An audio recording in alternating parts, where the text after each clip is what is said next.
Hey team, let's strip the hype away and get to the science. Signal noise is what happens when the body gets too many overlapping instructions at once. Each input activates receptors, second messengers, and feedback loops. Those systems are built for clarity, not crowds. When multiple signals hit the same pathway, intensity blurs. Timing drifts. Feedback inhibition kicks in early. The cell cannot tell which signal matters most.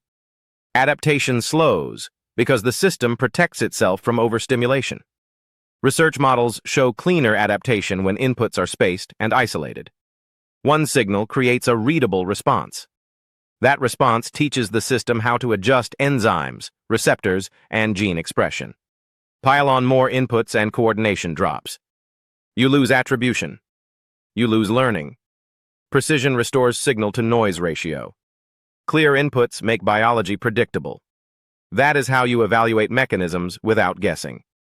If this challenged how you think about peptides, let me know in the comments.